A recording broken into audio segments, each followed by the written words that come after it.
It's Fragpunk, baby. NAO. Console? Yo. Console is finally here. The haters said the game wasn't gonna make it. And for a second, they had me. I almost fell for the doomer propaganda, but have no fear.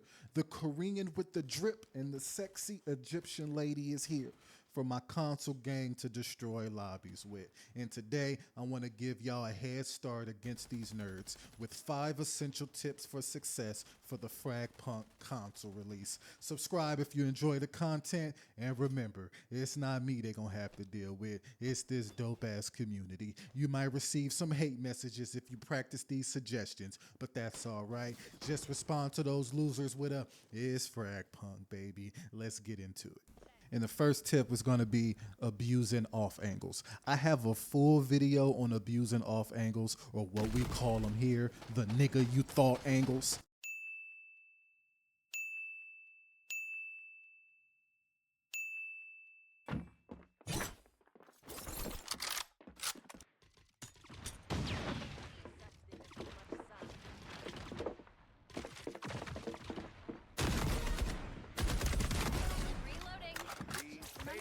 And I'll go ahead and link that video in the description if you want to take a look. Keep in mind they did remove one of the angles I showed in that video on A-Side Tundra, but the summary is as follows.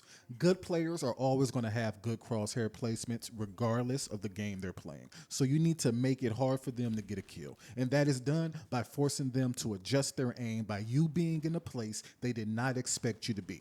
When you're holding a common angle, you're likely going to be pre-fired by someone experienced. My siege niggas know exactly what I'm talking about. So make them work for it by being a few meters away from the angles you've been killed from in past games. Over time, you'll notice where players like to attack and defend from every map. Use that knowledge to throw off your future opponents.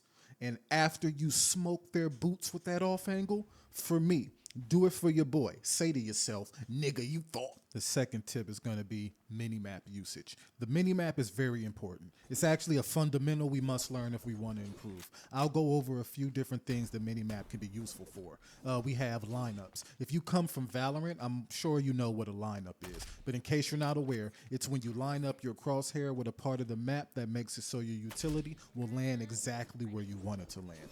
Very strong for clearing out angles and playing those post-plant situations. I have a full video on setting up your own lineups with the link in the description. Some more great shit the minimap does is it shows enemy positions. Most importantly, it shows your entire team anytime your character model sees an enemy Lancer. And their location does not go away once they aren't in your line of sight anymore. So please take advantage of this. People will 100% think you're walling if you learn these maps. And the last one's going to be callouts. It is also very good for callouts. It shows the location name for every part of the map. So you and your team can make those proper callouts and nobody's sitting there like a dumb nigga sitting there confused. It'll get to a point where you don't even need to look at the mini-map because you'll just know. It also shows your audio radius. The map is screaming at you. Shut up, nigga. Shut the hell up. This entire white circle is how far your audio goes. So if the enemy team is anywhere within this white circle, they're hearing everything you're doing. And the third tip is going to be utilizing utility weapons. Now, utility weapons are a bit interesting. They shoot like normal pistols, but unlike Val, where you have agents who specialize in smoke nades or flashes, Fragpunk allows everyone on the team to take advantage of said utility. We have 4 utility weapons in total. The blaster, grenades. The flasher, flashes. The smoker, smokes. The burner, it's a molly. It shoots 1 fire grenade.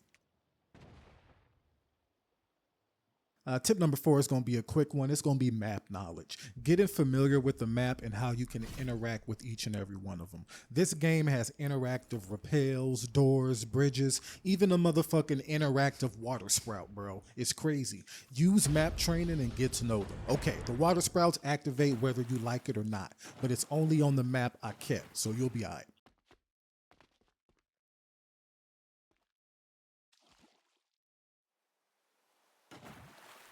Speaking of doors, when you're holding down a certain area and you don't want to deal with worrying about another angle, just close the damn door, bro.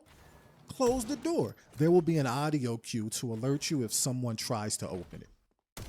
And the last tip is going to be the importance of your melee weapon. Yo, your melee weapon in Fragpunk is just as important as your primary weapon.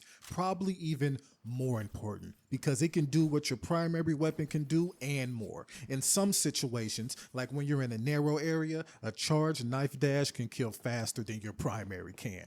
Oh yeah, and it can collateral kill. If you plan on playing Spider, you'll love that aspect of it. I made a full video on the many benefits of the melee weapon as well. Link in the description, of course. On top of slicing motherfuckers left and right, you can use it to escape certain abilities, move around the map faster, and get on a certain objects or areas of the map you can't get to without a normal jump. If you enjoyed the video, please consider subscribing and let me know if you're enjoying the console release of Fragpunk, man. I am really glad it's finally out. Excited as hell to bring the community together. It's been a bumpy road, not gonna lie. It's been a bumpy road for a day one like myself, but I'm glad things are looking good for the game. We on the up and up. Hey, join the Discord, Brody, if you want to come and chill with the homies and talk some shit. Follow me on Twitch, yo. We're going to be streaming a lot more now that I can play with my boys. It's Fragpunk, baby. I'll holla at y'all on the next one.